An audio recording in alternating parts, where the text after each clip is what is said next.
अस्सलाम दोस्तों, inside bye Mauzam फगर में खुश आमदीद। अमेरिकन प्रेसिडेंट डोनाल्ड ट्रंप के दूसरी मरतबा व्हाइट हाउस में आने से तकरीबन 2 महीने कबल भारतीय वजीर खारजा सुब्रमण्यम जयशंकर ने कहा था कि इंडिया ट्रंप की वापसी से परेशान नहीं है। उनका यह कहना था कि मैं जानता हूं कि दुनिया के बहुत सारे ममालिक ट्रंप की व्हाइट हाउस में वापसी से परेशान हैं, लेकिन इंडिया इन ममालिक में शामिल नहीं। ये बोल था जो कि जयशंकर ने बोले थे। और अब इस वक्त डोनाल्ड ट्रंप जो कि दूसरी मर्तबा इस वक्त व्हाइट हाउस में मौजूद हैं, वो इंडिया के लिए हकीकत में एक डरावना ख्वाब साबित हुए हैं, क्योंकि इस अरसे के दौरान यानी 1 साल के दौरान डोनाल्ड ट्रंप ने इनफैक्ट इंडिया की ना सिर्फ तमाम उम्मीदों पर पानी बहाया, बल्कि इंडिया को एक ऐसी पोजीशन पर लाकर खड़ा कर दिया जहां पर इंडिया की तरफ से उठाए जाने वाले तमाम तर इकदामात को डोनाल्ड ट्रंप और उनकी एडमिनिस्ट्रेशन नल एंड वॉइड करने के लिए हमें सरगर्म नजर आती है।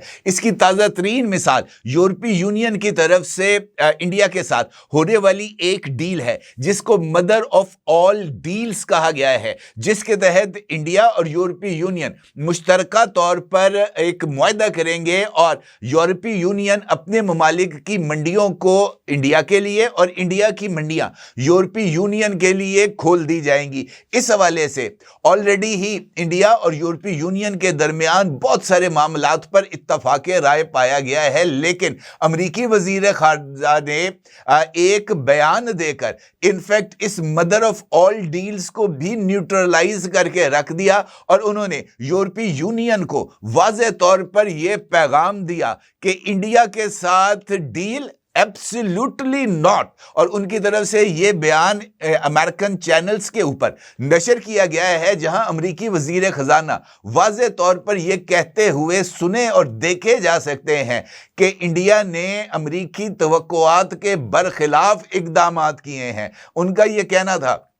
कि इंडिया को बार बार ट्रंप एडमिनिस्ट्रेशन की तरफ से यह बात कही गई कि रूस से तेल ना खरीदें, और इसके बावजूद, इस इंतबा के बावजूद इंडिया ने रशियन ऑयल की प्रोक्योरमेंट जारी रखी, जिसके बाद इंडिया के ऊपर 25% टैरिफ एक मर्तबा लगाया गया और 25% टैरिफ बतौर जुर्माना रशियन ऑयल की खरीदारी पर आयद किया गया। लेकिन उसके बावजूद भी ये जो तेल की खरीदारी है अमेरिकी तवक्कुआत के बरखिलाफ जारी रही है। और उनका यह मानना है, और उन्होंने अभी रिसेंटली अपने इंटरव्यू में इस बात का वाज़ेह तौर पर इजहार किया है कि वो ऑयल जो कि इंडिया रशिया से खरीदता है, उस ऑयल को रिफाइन करके दोबारा यूरोप को बेच देता है, और इस तरीके से यूरोप भी उस जंग के लिए रूस को पैसे देते हैं जिस जंग को वो रूस के खिलाफ लड़ रहे हैं। यानी यूक्रेन की हमायत के लिए वो रशिया के साथ जंग में है और रशियन ऑयल को खरीद कर यूक्रेन पर हमलों के लिए रशिया को फंड्स भी फराहम कर रहे हैं। उनका यह मानना था कि अमेरिका इस सूरत हाल में यूरोपीय यूनियन को किसी तरह की कोई रियायत नहीं देगा। यह ऐलान खास तौर पर इस मौके पर जब यूरोपीय यूनियन की प्रेसिडेंट और सेक्रेटरी जनरल आज इंडिया का विजिट करने जा रहे हैं, इस बयान का सामने आना बहुत ही ज्यादा अहमियत का हामिल है। और मुझे ऐसे लगता है कि ना सिर्फ ये बल्कि बोर्ड ऑफ पीस भी इंडियन प्राइम मिनिस्टर जनाब नरेंद्र मोदी के लिए एक डरावना ख्वाब के तौर पर सामने आ रहा है। 22 जनवरी वो तारीख थी जब पाकिस्तानी वजीर आजम ने ड्यूस में ट्रंप के बोर्ड ऑफ पीस की सरकारी तकरीब में शिरकत की, जहां पाकिस्तान के army chief field marshal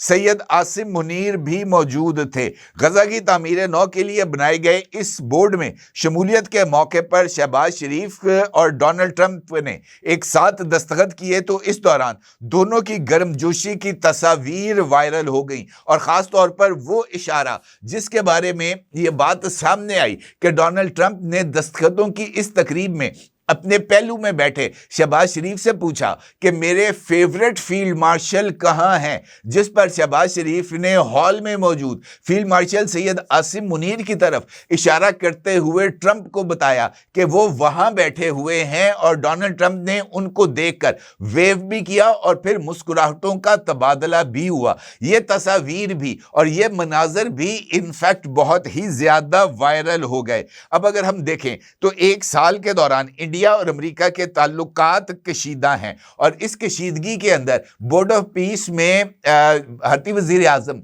Narendra Modi की अदम शमूलियत, वो कहते हैं ना एडिंग फ्यूल टू फायर, उसके मुतरादफ साबित हुई है। डोनाल्ड ट्रंप ने दुनिया के मुख्तलिफ ममालिक के सरबराहों को बोर्ड ऑफ पीस में शमूलियत की दावत दी और उनमें से एक दावतनामा Indian prime minister Narendra Modi को भी दिया गया, लेकिन Indian prime minister Narendra Modi ने अभी तक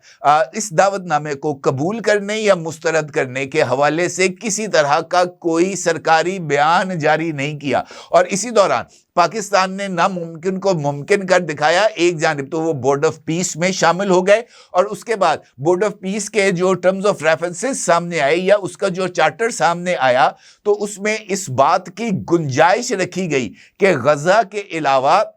और भी आलमी तनाज़ात इस बोर्ड ऑफ पीस में उठाए जा सकते हैं। और यही इनफैक्ट ये जो चार्टर का पॉइंट है वही पाकिस्तान की बोर्ड ऑफ पीस में शमूलियत की एक बहुत बड़ी वजह बना और पाकिस्तान का बोर्ड ऑफ पीस में शामिल होना इस क्लॉज की मौजूदगी में ये इंडिया के लिए एक डरावना ख्वाब साबित हो रहा है, क्योंकि अगर इस बोर्ड ऑफ पीस के अंदर पाकिस्तान मसले कश्मीर को उठा देता है और बोर्ड ऑफ पीस मसले कश्मीर के लिए जो अपनी सरगर्मी है उसका आगाज करता है, खास तौर पर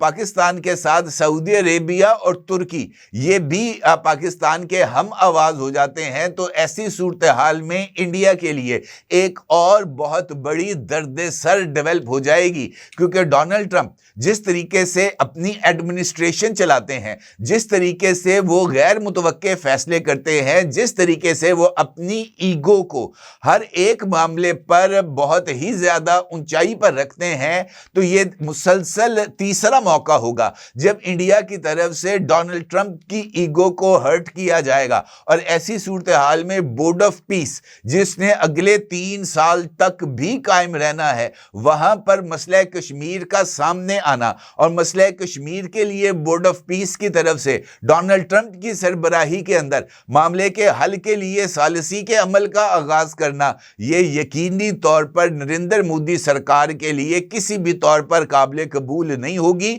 और ऐसी सूरत हाल में अमेरिकन प्रेसिडेंट डोनाल्ड ट्रंप के लिए नरेंद्र मोदी को वो जो ब्यूटीफुल 8 प्लेन्स वर शॉट डाउन वाले जो अल्फाज थे वो मुसलसल सुनने को भी मिलेंगे और इसके साथ साथ मुख्तलिफ जो धमकियां या दीगर इक़दामात इंडिया के खिलाफ वो भी उठाए हुए सामने आएंगे। इस पर्सपेक्टिव में इंडिया का एक थिंक टैंक है जिसका नाम तक्षशिला इंस्टीट्यूट है, उसकी डायरेक्टर है नितिन पाई। उन्होंने अपनी एक हालिया पोस्ट में लिखा है कि मैं इन तबसरों पर हैरान हूं कि डोनाल्ड ट्रंप के साथ ताल्लुकात संभालने में नई दिल्ली गलती कर रहा है। इस तरह का इस्तदलाल मुकम्मल गलत है। इनमें से कोई भी बात वैसी नहीं जैसी बताई जा रही है। फातेह का साथ देना ही समझदारी होती है और अमेरिका इस वक्त फातेह का साथ ही दे रहा है। ये बात सामने आना इनफैक्ट इनडायरेक्टली इस बात को तस्लीम करना है कि मई में इंडिया की तरफ से पाकिस्तान पर हमला इनफैक्ट पाकिस्तान की जो ग्लोबल पोजीशनिंग है उसको बेहतर करने का सबब बना और पाकिस्तान ने अपने से 6 गुना बड़े दुश्मन को ना सिर्फ शिकस्ते फाश दी बल्कि तक्षशिला इंस्टीट्यूट के डायरेक्टर भी अगर इस बात को तस्लीम करते हैं ये कहते हुए कि फातेह का साथ देना ही अक्लमंदी है, तो इसका मतलब ये है कि इंडिया के अंदर भी वो आवाजें मौजूद हैं जो मई के मार्के में पाकिस्तान को फातेह करार दे रही हैं। और यही वजह है कि 1 साल कबल जब इंडिया के फॉरेन मिनिस्टर ये बात कर रहे थे कि जनाब दुनिया डोनाल्ड ट्रंप के आने पर परेशान है और इंडिया को किसी तरह की कोई परेशानी नहीं, अब ये बात साबित हो रही है कि अगर दुनिया में किसी को परेशानी नहीं है तो वो कोई और नहीं बल्कि महज पाकिस्तान है। और पाकिस्तान को इस सारी सूरत हाल में किसी तरह की कोई परेशानी नहीं है, क्योंकि पाकिस्तान ने डोनाल्ड ट्रंप को डील करने और डोनाल्ड ट्रंप से मामलात को महज दोस्ती से आगे बढ़ाकर स्ट्रेटेजिक डिफेंस रिलेटेड इश्यूज के साथ, ट्रेड रिलेशन इश्यूज के साथ इंगेज करके डोनाल्ड ट्रंप के मफादात को पाकिस्तान के साथ जोड़ के रख दिया है। और आने वाले दिनों के अंदर जब बाज़ाब्ता तौर पर यह मामला आगे बढ़ेगा तो सूरत हाल और ज्यादा खुल के हमारे सामने आ जाएगी। इसी तरीके से पाकिस्तान के साबिक मुशीर कौमी सलामती मोईद यूसुफ ने जरीदे फॉरेन अफेयर्स में एक तवील मज़मून लिखा जिसका उन्वान था अमेरिका को पाकिस्तान पर दाव क्यों लगाना चाहिए। और इसमें मोईद यूसुफ लिखते हैं कि अमेरिका ने इंडिया पर दाव लगाया लेकिन उसे कामयाबी ना मिली। 2 दहाइयां गुजर चुकी हैं लेकिन इंडिया खुद को खित्ते में और खित्ते से बाहर अमेरिकी तरजीहात के साथ मुकम्मल हम आहंग करने के काबिल नहीं है और ना ही इसके लिए तैयार है। इसका मतलब ये है कि वो ख्वाहिशात या वो तवक्कुआत जो कि वाशिंगटन ने नई दिल्ली के साथ कायम कर रखी थी वो बुरे तरीके से मुतासर हुई, जिसके नतीजे में मई के वाक़यात ने वाशिंगटन की सोच में तब्दीली पैदा की और वाशिंगटन को दोबारा पाकिस्तान के साथ तज़वीराती ताल्लुकात की बहाली पर मजबूर कर दिया। और यही मेरा ख्याल है कि पाकिस्तान के लिए गेम चेंजर साबित हुआ। इसी तरीके से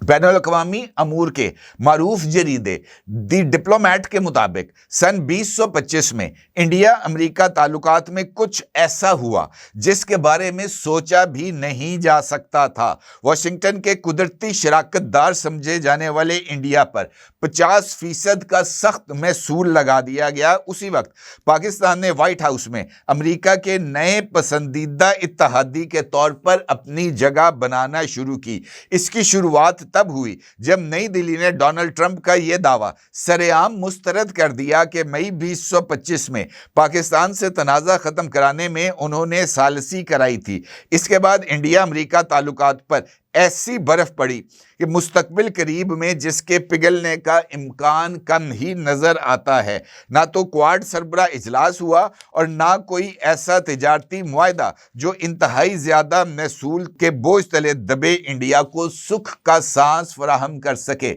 कशीदा ताल्लुकात अब मजीद उस वक़्त बिगड़े जब नवंबर में अमरीकी हाउस पैनल की एक रिपोर्ट में कहा गया कि इंडिया से 4 रोज़ा तसादुम के दौरान पाकिस्तान को अस्करी कामयाबी मिली और इस अस्करी कामयाबी में चीनी हथियार नुमायां थे। और इस रिपोर्ट के सामने आने के बाद डोनाल्ड ट्रंप ने इंडिया का नाम लिए बगैर कई मर्तबा जंग के दौरान 8 तैयारों के गिराए जाने का जिक्र किया। इंडिया ने किसी तैयारे के गिरने के बारे में कोई मालूमात नहीं दी, कहा तो बस ये कि जनाब नुकसानात जंग का हिस्सा होते हैं। ट्रंप ने यह दावा भी किया कि उन्होंने इंडिया और पाकिस्तान का तसादुम रुकवाया और इंडिया मुसलसल इसकी तरदीद करता रहा। डिप्लोमेट के मज़मून में कहा गया है कि इंडिया ने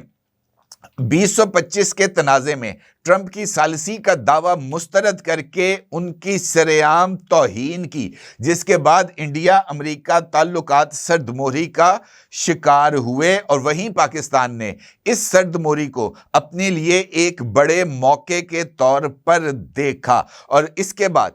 जो पाकिस्तान के साथ जो कुर्बत थी अमेरिका की उसमें इजाफा हुआ है और अब अमेरिका पाकिस्तान ताल्लुकात मजबूत होते दिखाई देते हैं। ये नहीं कहा जा सकता कि पाकिस्तान और अमेरिका के ताल्लुकात पाक चीन ताल्लुकात पर असर अंदाज होंगे, क्योंकि चीन पाकिस्तान के साथ अपने ताल्लुकात को एक बिल्कुल मुख्तलिफ जाविये से देखता है और पाकिस्तान की खारजा पॉलिसी ख़ास तौर पर अमेरिका के साथ ताल्लुकात पर चीन किसी तरह की तनकीद नहीं करता। ये बड़ी इंपॉर्टेंट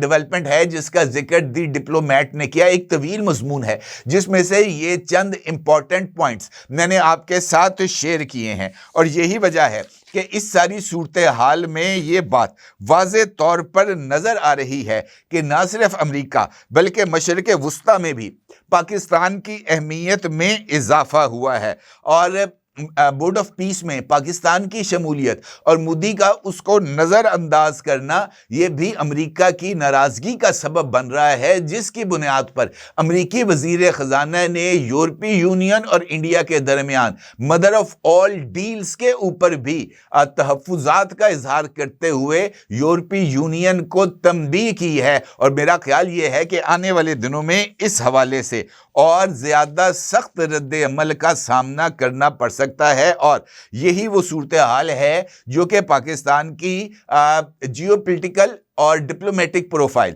इसमें इजाफे का सबब बन रही है। और मुझे ऐसे लगता है कि आने वाले दिनों के अंदर ये मफादात के इस खेल के अंदर पाकिस्तान अमेरिका के साथ जिस तरीके से आगे बढ़ रहा है, और बोर्ड ऑफ पीस में शमूलियत के बाद बोर्ड ऑफ पीस के काम के आगाज़, और वहाँ पर अगले मरहले में दुनिया के दीगर तनाज़ात के उठाए जाने, और ख़ास तौर पर पाकिस्तान की तरफ से मसला कश्मीर पर आवाज़ बुलंद करना, ये चंद ऐसी डेवलपमेंट्स होंगी जिसके लिए नई दिल्ली को तैयार रहना चाहिए, और ये तैयारी उनको अब से ही करनी चाहिए, क्योंकि उसके बाद जो कुछ होगा वो शायद उनकी तवक्कुआत से भी परे होगा। अपनी जगह जरूर इज़हार कीजिएगा। आपको बहुत शुक्रिया। अल्लाह हाफिज़।